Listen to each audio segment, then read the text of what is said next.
of U.S. adults are affected by online scams for other types of financial attacks. And we just see that rising. We've seen it rise for the last several years. So we're here to make ourselves scam proof. So we're just going to jump into it. Another quick question. Who checks their online banking daily? Show of hands. Daily? Okay. Weekly? Weekly? Okay. Does anybody wait until that statement comes in the mail? Okay. All right. So I'm going to tell you why this is important.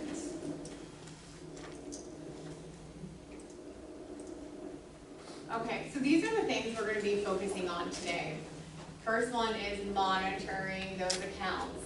So you need to monitor them often, and you need to monitor all the transactions. So why I'm saying that is I was one of the worst. You log on your online banking and I see check 100 for $1,000 cleared, it's good.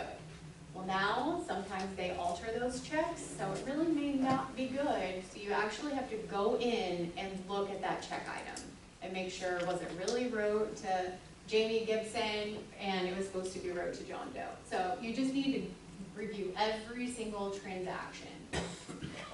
We need to think about safer ways to send payments.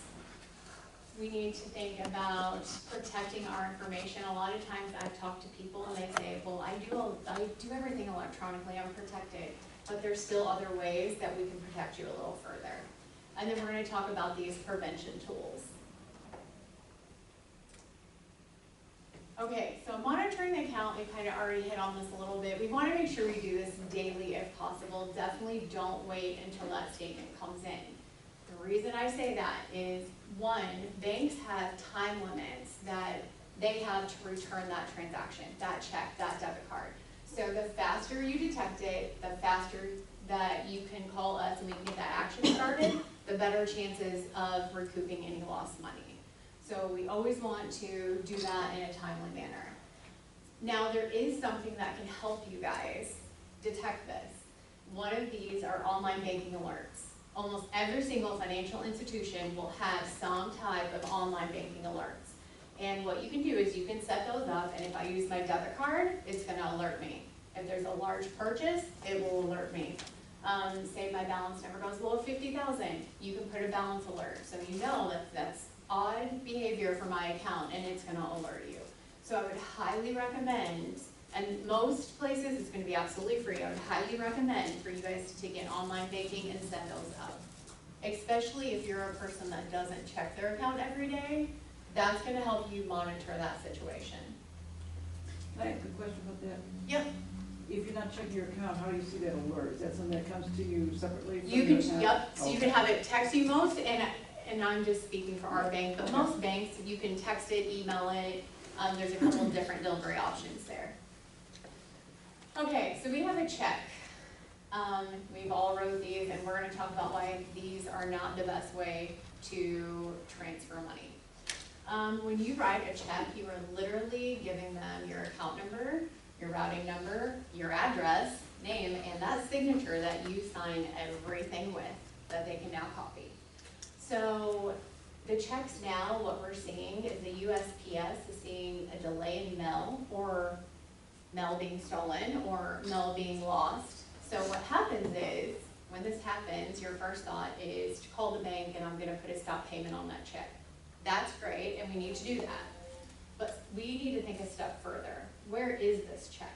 That check's still out there somewhere, which means someone has all this information, which is all the information they need to produce their own check, do an ACH, or to alter that check, and instead of making it to Jamie, it's now made to Nikki. So if you can get away from mailing checks, it's safer to hand deliver. I know we all have to still write checks, lawn boy or whomever, but try to hand deliver. Try not to send that through that mail, because that's where we see a lot of the fraud taking place. So, some trusted channels and a little bit safer channels to send money. This would be sending money electronically. So, doing that through your app, sending ACHs, having Ameren, instead of sending Ameren that check, mailing them that check, have them pull that money right out of your account. That's safer. Bank to bank or account transfer, so a lot of times this is done through your online banking, which is a secure digital channel, and it's also encrypted. So that means that person, if I send you money, you're not gonna have my account number and all that information. So, debit card and credit cards. A lot of people, I feel like, are scared to use credit cards or debit cards. It's actually extremely safe. And it's also encrypted, so that again, when you use that card, Walmart, all these places are not getting that information. All they have is your card number. And that can be shut off like that. To where a lot of times if you have to close your account and open a new one, there is a lot involved in that. Is there danger with using that like online when they ask you for, you wanna make a purchase online, they want your? Well, there's always a danger, and we're gonna talk about Okay. that. So really, it's, you want to know your merchant, and you wanna make sure you're sending that money in the safest way possible. And of course, wires, if you guys do a larger transaction, that's a better way as well. So, don't be afraid to call the bank. So I hear all the time, I've had to do it. I've had 27 years of banking experience, and I had to call the bank that I work for and say, I'm pretty sure I was just scammed. I scanned this QR code and put in my bank information, and I'm pretty sure I've been hacked. So don't ever feel embarrassed. Don't ever think that you're bothering us. So here's some things I want you guys to kind of understand when you call, some of the things we may have to do. So we may have to block that debit card. So if you did do something online and you just get that, mine was literally just a weird feeling in my gut. I just knew something was not right about this. So they had to block my card and I had to get a replacement card. You may have to close your account or restrict your account. File a dispute on the transactions, which is kind of what we were talking about. You gotta do a lot of that stuff in a certain timely manner. Update credentials, your online banking passwords. You gotta make sure you keep those up to date. And if you do experience fraud, I would make sure you change those.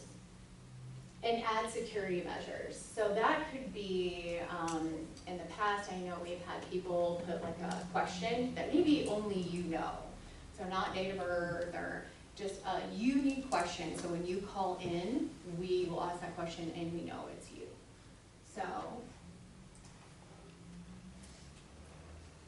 So here is safeguarding your personal and banking information. So you guys probably know a lot about this, and I'm going to leave some to Matt because it is about more cyber stuff, but you always want to protect those passwords. You want to make sure they're unique, long, they're not a pet name, a middle name, anything like that, that if you were to get hacked, they're probably going to find this on your computer somewhere. Keep your codes private, so those one-time passcodes, don't share those with anyone.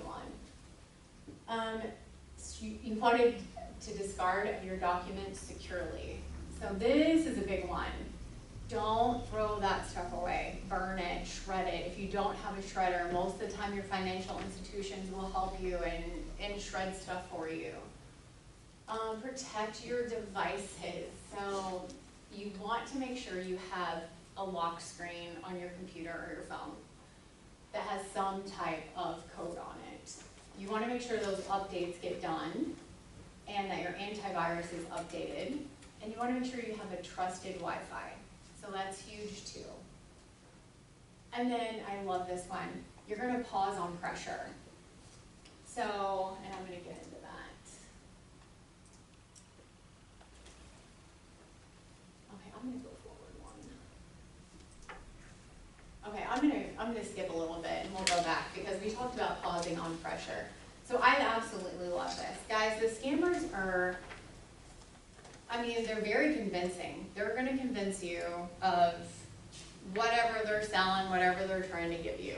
But here's the thing, that is part, they're going to rush you, they're going to pressure you, they're going to make it to where you're kind of confused. You don't really even understand what they're trying to sell you, or it's not really making sense to you. That is their MO, is to get you in that state of mind to where you're not really thinking calmly and making rash decisions. So here's, I love this. What we're going to do before we send money, we're going to stop. We're going to, don't let anyone rush you into making a financial decision. T is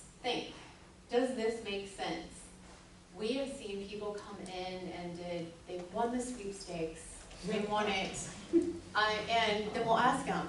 And you can't convince them otherwise. This is a legitimate check, they won, they got lucky. We'll say, did you enter a sweepstakes? No. Yeah. Okay, so you have to think, is this making sense? You can't win something you don't enter. Okay, you're gonna obtain verification. So a lot of times these people are calling you, they're not, again, it's not a real business. Get the contact name. Do a little research on Google. Is trusted credit union, the phone number comes up different than they gave me. So that should be a red flag. So, and then always tell them, you'll call them back. I need to think about this. Let me call you back and do your own independent research on that. And don't ever feel, again, reach out to your bank. Because a lot of the scams that you guys get, or local law enforcement, we've seen it. Or we've heard other customers talk about it. So always feel like you can reach out to one of us. How do I go backwards?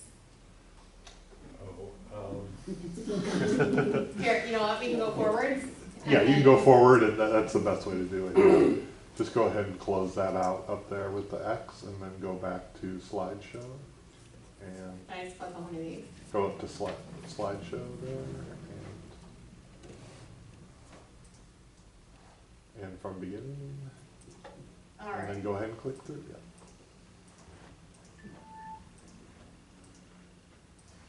Okay, so fraud detection and prevention tools. This is awesome. Again, we're talking about that online banking. Who is online banking in here? Yeah? Okay, does anybody do mobile banking, like on your phone? Yeah? Okay. So even if you don't do mobile banking, sometimes that is a little more scary. It's on your phone, but if your phone gets stolen, it's still extremely secure. But if that's something that you feel is a little risky for you, I would highly encourage you to get online banking, at least so you can do it on your computer or your laptop. So make sure we use those alerts.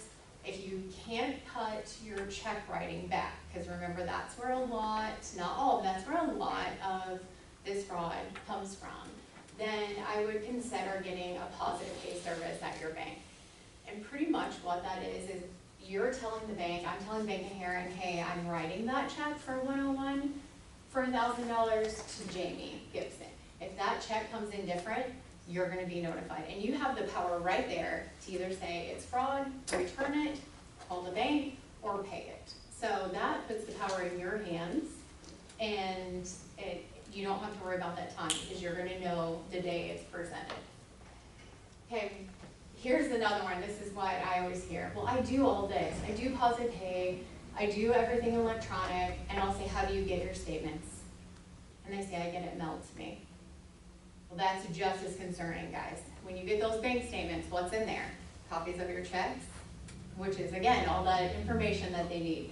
So we want to make sure we switch all financial statements to some type of electronic delivery. So that's not coming in the mail. I would do that with credit cards. I would do that with anything you can get switched over so they can't get that information. Review your credit report annually. That's always a really, really good thing to do. And again, keep those computers, phones, antiviruses up to date. So takeaways from today. So when you leave today, here are 3 things I really would like you guys to do, or to make sure you guys think about. We need to get signed up for that online banking, and we need to enable those alerts. That's going to catch a lot of fraud that you may miss if you're not in there daily. We need to review the way you process your payments and the methods.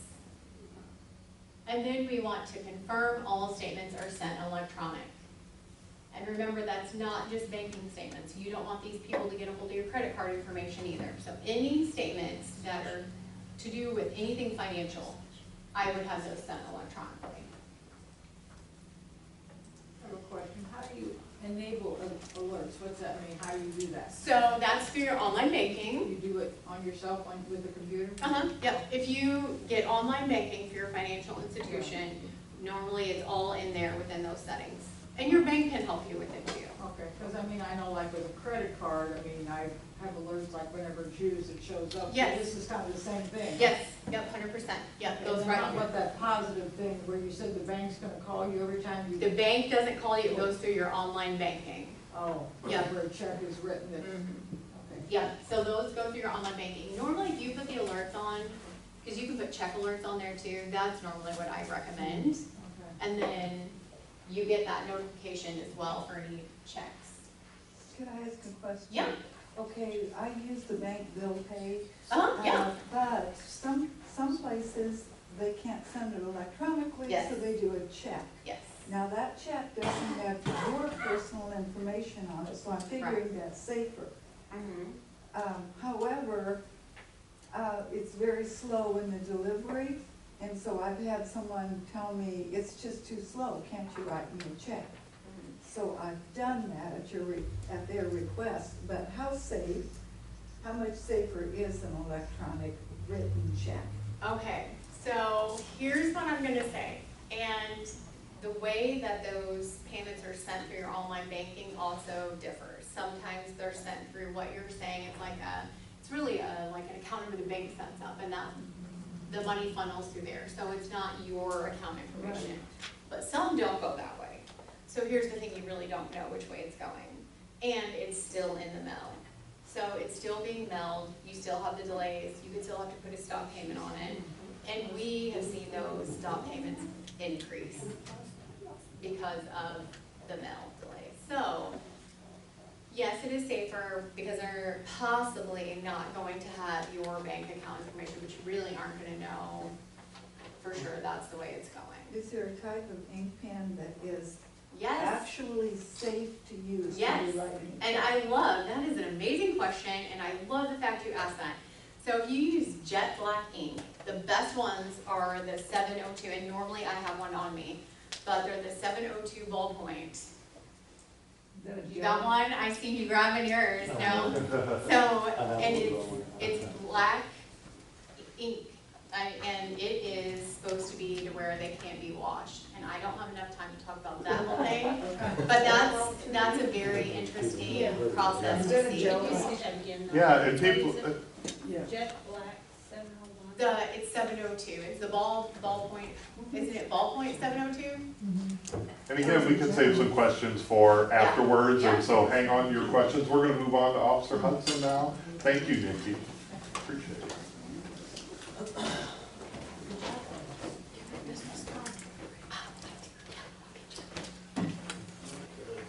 So she covered a lot of what I was gonna say. So everybody knows, well, first of all, my name's Brian Hudson, I'm a police officer with the Herrin Police Department. Been a police officer for 15 years, was in investigations for about almost 4 years. So dealt a lot with scam fraud, and financial fraud. So obviously, part of our job is to make an arrest once there's a scam or investigate that. Today, I'd like to talk on how to not become a victim of that particular thing. We're seeing a lot of advancement in fraud. How many times, who's got a spam phone call today? I know I've had 4. Yeah, I've got, now they're switching to text messages if I block their numbers, things like that. I've got 3 today for, hey, you know, you've been approved for this, or you've been approved for this. And one thing, like she mentioned, urgency is a big, important thing. That's, if someone's trying to scam you over a phone, 99% of the time, it's an urgent. They're trying to get you to do it as quickly as possible, right? They're trying to talk to you, not let you think about it, and just get the information right off the phone, or right off the get-go. We work very closely with the banks in town and stuff. Banks are, I promise you, and I think those that, they're never going to call you from some random number and ask for your social security, your account information, your payment over a phone. Am I pretty correct on that? You are. Yeah, I mean, I've never seen a single bank that's gonna call you and say, hey, we need this information. So knowing little details like that, and that's across the board. Whether it's a Ameren bill, we'll get kind of down into some more scam possibilities, but if someone's asking for that information all over the phone, there's nothing to say, just hang up that phone, call a number or someone that you know, or a bank or a police department, and say, hey, have you guys had this scam phone call? We get calls all throughout the day from residents in the community calling us and saying, hey, I got this, received this phone call, or I received this letter, can you guys verify, or have you guys seen if this is a scam or not? So that is part of our job. We will, if we don't know about it, we will find out information about it. That's part of our job to do that and assist you guys in that. So, urgency. So if they're trying to hurry you up on something, or trying to get your information, that should be number one red flag. Number two, secrecy. So if they're saying anything like, hey, this is confidential, don't tell anybody, don't tell your husband, don't tell your wife, don't tell your significant other, another red flag. Right off the get-go, hang up the phone, you know that that's most likely a scam. Unusual payment methods. Has anybody ever in here had a scam or that has been scammed? You go buy like gift cards or prepaid gift cards or credit cards. We've seen that quite frequently where, hey, you owe this much money, your payment's not going through, whatever that may be, we need you to go to Kroger or Walmart or Target or a gas station and buy this prepaid gift card. And put this amount of money on this gift card and mail it to this address, blah, blah, blah. I promise you 100% of the time, that is a scam. That is their way of untraceable. They get that money and that's secured in their pocket. Okay, that is a scam, another red flag with a scam.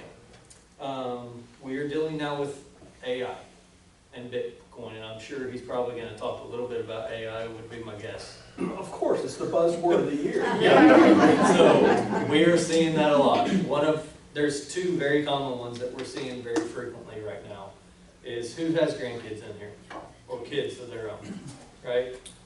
We've had very, very frequently right now, we're having someone call from, this is a collect call from the Williamson County Sheriff's Department, and we're calling on behalf of John Doe, and they are asking, you have to provide payment, they've been arrested, and so forth.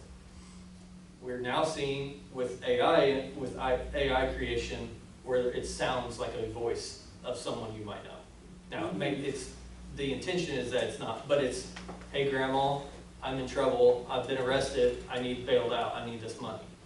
So we're starting to see an advancement in that. I'm sure he'll talk a little bit more about that, and go into more of those details. But I promise you, if a police department or Williamson County Sheriff's Department or a prison is calling saying, hey, we need payment over the phone to be released, or they've been arrested, it's a scam, 100% of the time. We're not going to call you ever over a phone. We're not going to text you or anything and say, hey, this person's been arrested, you owe this much money, and they'll be released.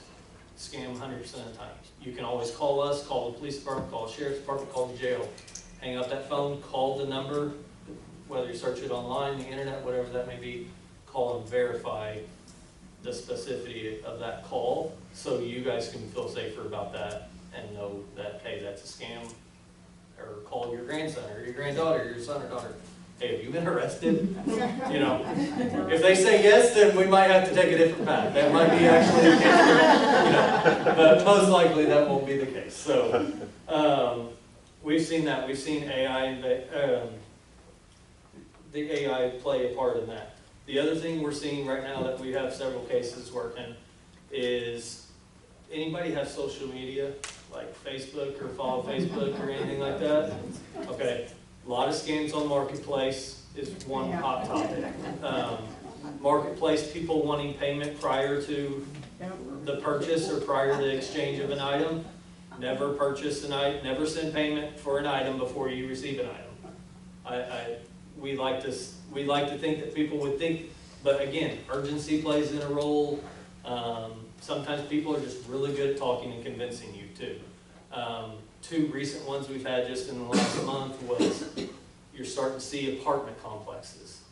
Or, hey, we have this apartment listing available, we have this house for rent, or contract for deed, we need a down payment for this apartment or this lease, send this down payment, we'll send you the time and that you can come sign papers and see this residence or this apartment and sign your contract.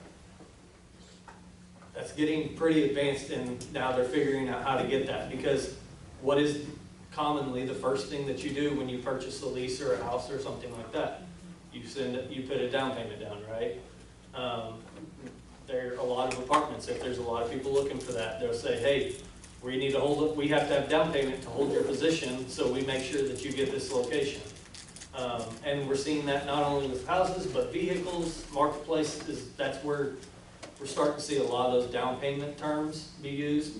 So be very cautious about that. We've had, just like I said, just recently, several people lose thousands of dollars putting down payments on these apartments that they are saying they're gonna get, and then they go to the place and there's not even an apartment there, or no one shows up, or hey, the apartments were full, we didn't contact you, and now someone's got their financial information. I had, last year, one of my cousins, on one of them, they had gotten into her Facebook account and started selling things. Yep. And that were fake. Yeah. And there was a real good deal, and I called her up, because I had her phone number, and she goes, it's not me. Yeah, like an estate sale, like I've Yeah. seen, I don't have social media myself because I don't trust anybody, so I don't, but they, that's a very common thing. You'll Yeah. see a listing or a posting, hey, this is an estate sale, and you'll see a car for $10,000 when it's worth $80,000 or $100,000. This was coming directly from From her page. her account. Yeah. And she Yeah. mentioned it earlier, the change of passcodes or your passwords and account information. I try to do that with all my personal stuff. All of our work stuff, we have to change our passwords every 3 months, which I'll sit here and say is an absolute pain. Because sometimes I get lazy and just add an extra exclamation point or a number or something.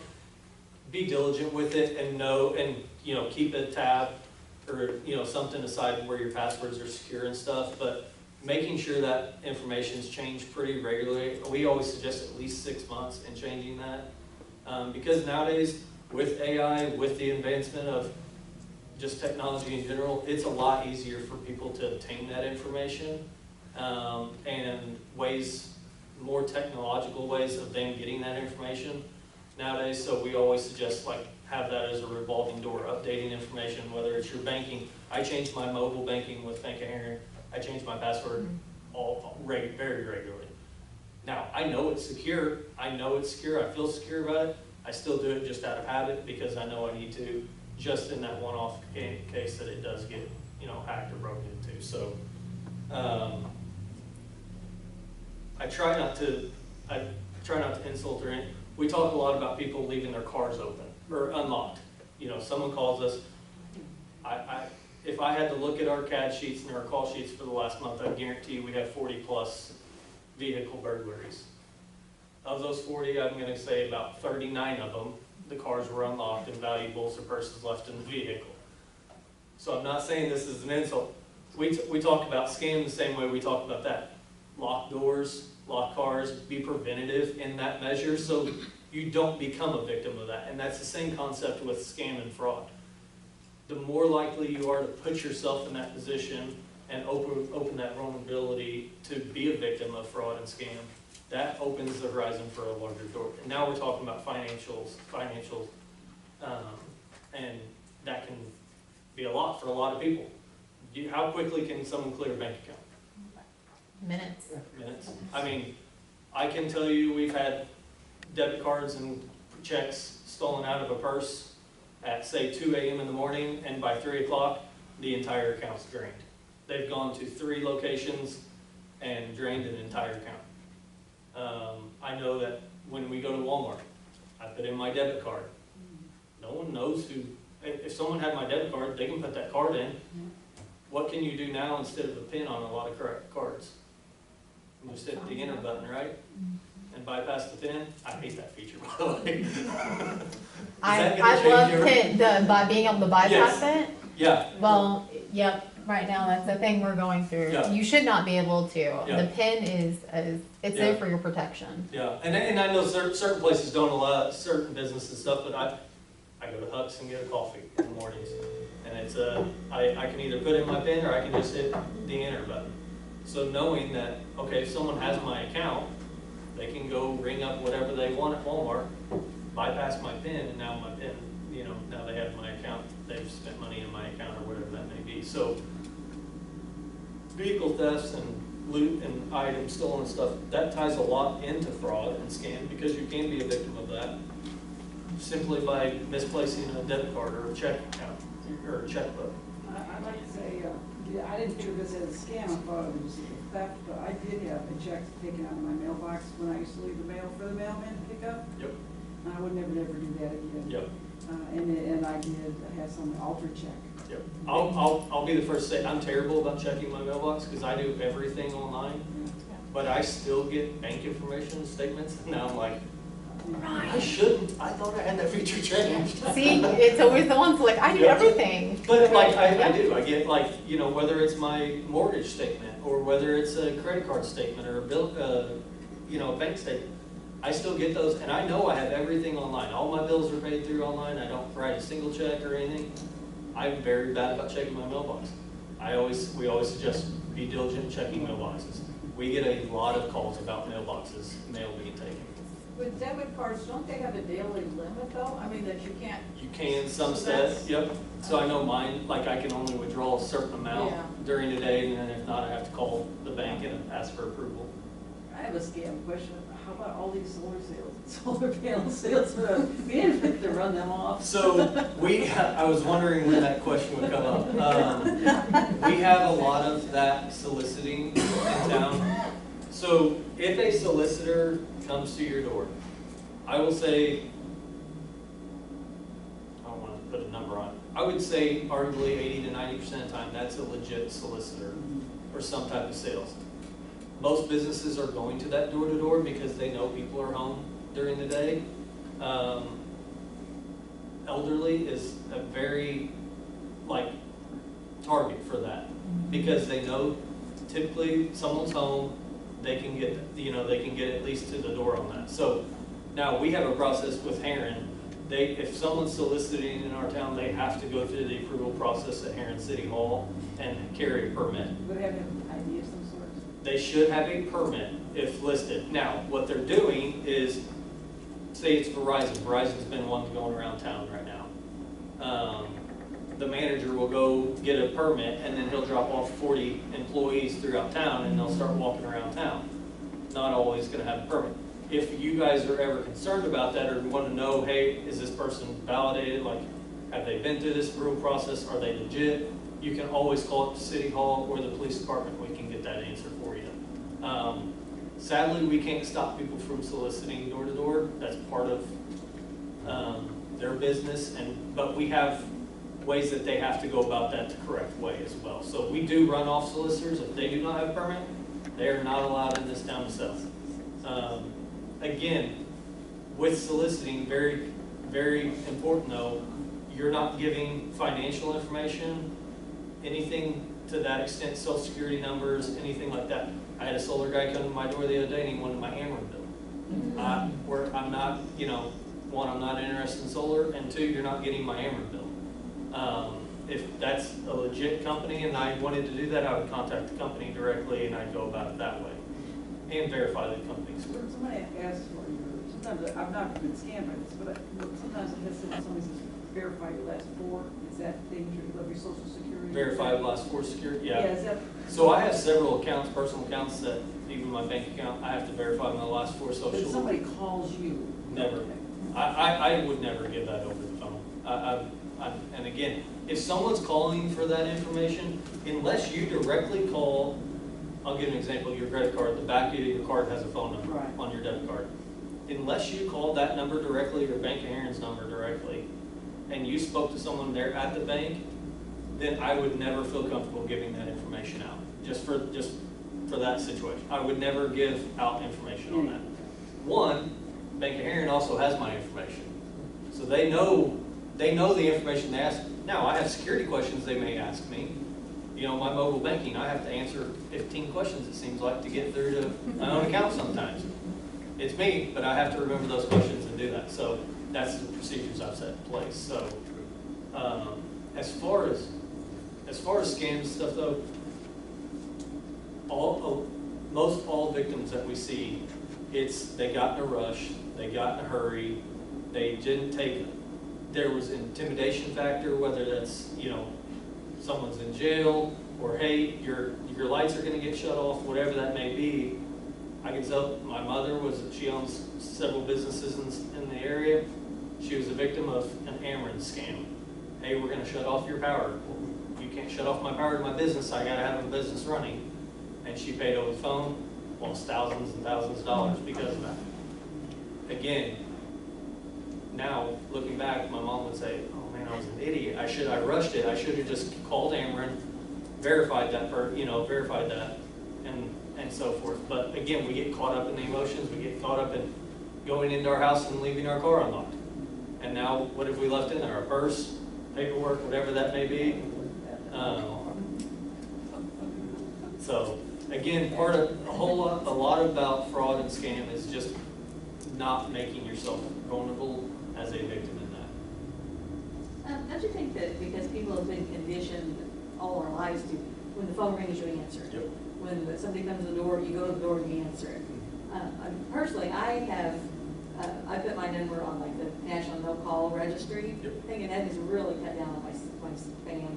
I thought I did that too until But I've also gone and put them under unknown callers, so they don't even ring through. It just goes to a special place, and I can go back and see. So I will who tell it you, is. there's a new feature on a lot of the updates on the phones now that you can go to, like on my iPhone, I just switched it, changed. If it is an unknown number or a number that is not logged into my phone, they have to give a reason for calling.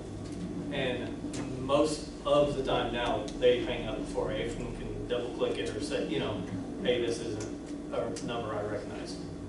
So most phones now have that capability. You can check with your phone account, or if you guys have one and you want us to check, I can check it too. So I won't take your information while I do it. So. I think we're gonna move on. Yeah. Charles, Well, thank you so just, much. if you guys have any questions, I'll do that. Yeah, we're gonna have a little section for questions, everybody. Let's go ahead and move on to Mr. Nickel, and thank you for coming today. Sure. All right, so Matthew Nicklin, I'm with Southern Illinois Power Cooperative. I'm a cybersecurity specialist down there. So I take care of the OT side, or the operational technology side, which is a little bit different from information technology or IT. So the computer systems I take care of are actually the computer systems that are used to monitor and control the power generator down at Lake of Egypt, and also get the substations that we have out in the field that get power to your homes, right? Also, I'm an adjunct instructor at SIU for School of Computing, and the, what do they call me? I call myself the coach, but they have an official name for me, but essentially like the coach for the security dogs down there, the cyber defense team at SIU. Before I get started, I want to talk about passwords real quick, and this is kind of off topic a little bit, but I guess it's kind of on topic. Most of the attackers, when they don't actually know your password a lot of the time, okay? They actually have they have a hash of your password, an encrypted version of your password. So your password gets ran through a hashing algorithm, and let's say that hash makes a 256 character message, okay? So no matter what your password is, if it's 21 characters or 132 characters, it comes out 256 characters. And what a lot of times the attackers will do is they'll capture those hashes and they'll replay them on the account with your user account, and that's how they're actually getting access to your accounts. They don't actually know your password. I bring all this up to say that those hashing algorithms, they are unique to that message. So if you change one character in that whole algorithm changes, okay? That whole message changes. So if you use something called, what we call a seed password, so come up with a 10 character, if you will, I don't care what size it is. Come up with something that you know, make it kind of encrypted, throw some special characters in there, just to keep from someone using like a dictionary tag to get to it, where they're just throwing words at it. And then append that password with your Bank of Herrin. So maybe you say you've got, I don't know, JQLR2467BH for Bank of Herrin 22. And you know that that's your password. So what happens is that creates a whole unique message, all right? Makes sense. Seed password makes your password really complex, but yet you remember that seed. And you just append it for every account you've got. Don't reuse passwords. That's really bad. All right. So just want to talk about that real quick. So cybersecurity is a broad topic. Wasn't sure what to present here today, but I decided to talk about different phishing attacks. Phishing attacks have been around for a long time. And like he brought up, since it's the buzz term of the year. We're going to talk about how AI is now used in these phishing attacks. So with phishing attacks, you have a couple of different ways that these can happen, and what they're doing when they do these phishing attacks, they're trying to get your personal information. And when they get your personal information, they're going to use it against you. They're going to try to access an account you have or a credit card that you have, and you know, usually it's for financial gain, right? So of course we have email phishing where they send you an email, maybe it's got a link in it, maybe they ask for some information, maybe it looks like it's from your bank or whatever, and they're trying to pull that information from you. Phishing, same thing, only we're going to use voice. Smishing is just the same type of attack, but it's going to occur over texting, over your phone. I'm sure a lot of you are getting that type of stuff nowadays. Account suspension would be like the Herrin deal, where they call in and they try to get you to react. They're saying, hey, you know, we're going to turn your power off, okay, because you haven't paid your bill. They're going to try to get you to react to that. Spear phishing is where they're going to come after a specific individual. They've done a little homework. They know who you are. They know what you like. They know who you know, okay? They're going to use that information against you to try to get what they want from you. Whaling is the same type of thing, but with whaling, we're going to go after a high profile. We're going to go after a CEO. We're going to go after the mayor, somebody like that. Angler phishing is where they'll hang out on social media sites, and they're basically looking for someone complaining about maybe their internet company or their internet provider, and then they reach out to them and they say, hey, we noticed your complaint on social media and we'd like to help you out. If you'll give me your whatever, I'll help you, okay? Just another way to scam you. And I think you're going to see the same things being repeated here, right? Slow down, all right? Don't let them rush you. And if somebody reaches out to you, you better start being suspicious right then. But anyway, so we've got AI now. AI has changed everything. AI is cheap. It's free for the most part. It doesn't require any skill. You know, you can, before they had to use Photoshop or some type of video editing software to do some of these deep fakes. Now they just go to AI and they say, hey, make this video for me and use this image. Zero accountability. They can do it. They can do this all anonymously. They can set up a fake Gmail account, and then from there they can go set up a fake ChatGPT account. They can start making this stuff. Okay. They no longer have to know your language. So I do a lot with nation-state actors in the power utility industry. So now we have someone from Russia or from North Korea or from China who is using AI to make a naturally sounding English language where before it was very choppy and you could usually tell they were foreigners. And then also they can do this stuff very quickly. You go to, you know, where before you would go to Photoshop or Premiere and you would try to have to make these images or these videos. Now with AI, I don't know if any of you have tried it, but it happens very quickly. Okay? So AI has changed the game. And AI, I hate that AI has been the buzzword lately. AI has actually been around since like the 1950s, believe it or not. AI is simply a computer that is showing some form of intelligence that's going to make a decision on its own. Okay? We have it. It's been around forever. But what changed everything is we came up with these large language models. Now we can talk to it like a human being, and it understands us, okay? Which is really freaky. So attackers are using this stuff to create, like I said, you know, personalized emails. It sounds natural. It doesn't sound like a foreign language. They're also using it to spoof your family member's voice. Okay, so if anyone's gotten a phone call and it sounds innocent and says, "Hey, sorry, I'm looking for Jones," and you're like, "Jones don't live here," and then they try to carry on a little conversation with you, right? It sounds friendly. What they're doing is they're trying to capture your voice, because if they can capture enough of your voice, they can go back to AI and use it to clone your voice. Okay, and I've heard of at least one story where a mother received a phone call from her daughter, and her daughter's crying on the phone. Urgency again, right? Trying to hurry you up. And the daughter's saying, "Hey, I'm being held at gunpoint, and they need this money right away. I need you to get I need you to perform a financial transaction right now, or they're going to kill me." Okay? The mother does it. Okay, we'll come to find out it was her voice was cloned using AI. They called the mother, spoofed the phone number, so it looked like it was coming from the daughter. and they managed to get money from this lady. Then, of course, you can use it to create deepfake videos. Who knows on the news anymore if we're seeing what we're really seeing, or if it's AI generated. Usually you can tell, especially when they have 7 fingers on one hand. And then, on top of all this, they can use these AI agents to essentially run these attacks for them. So now they can sip on their lemonade and let the computer do the work for them. And all this stuff gets personalized, right? And how does it get personalized? They scrape your social media. They look for public records. And they're having AI do this. So they don't even have to take the time to do this anymore. They have AI do it for them. One of the tips that I heard about voice thing, if they say, is this Beverly Griffith, you should not say yes.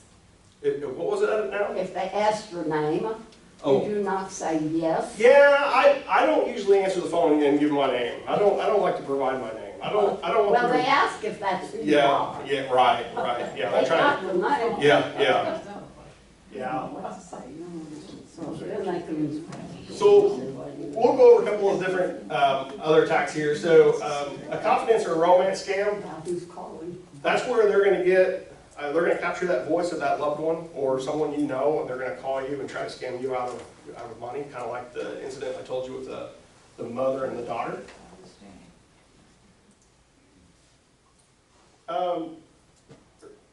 Nikki touched on this. They're going to do, they're going to try to capture your account details. They're going to call from a spoof number from your bank. They're going to say, this is the bank. We need your whatever. I don't know, account number or whatever, but they should not be asking for your account number, right? We all know that. Pig butchering, pig butchering is where they're going to try to convince you to partake in some type of, cryptocurrency scheme or investment scheme and try to get money out of you that way. And I like that Nikki pointed out, she was asking at the very beginning of her talk, how many of you are looking at your financial statements? All right? Definitely do that. I know that sometime in the past, when I had an attack on me, I think they only took like 21 cents out or something like that. And I was like, and then they did it again. And come to find out, I guess they were like at a laundromat or somewhere trying to see if they could use my card. So keep an eye out for that stuff. All right, PDF scans. You get a PDF in your email, you look at it, it's got a link, and you want to click on it so bad, but don't. If you really think you need to click on it, hover over it for a minute and see where that link's taking you. Make sure it's going to a legit website. If it's going to some place that you don't recognize, or if maybe it's a bit.ly where they've condensed the URL, you want to stay away from that. They also use these PDF documents to capture your personal information, right? They send you an official looking form. We need you to fill this out. We're going to give you a discount on your electric energy if you'll complete this form. And you send in your personal information, and they got your data that way. Is the HTTP versus HTTPS still valid? Okay, so the difference between HTTP and HTTPS. With HTTP, when you see that, you miss the little padlock too, right? It's unencrypted traffic.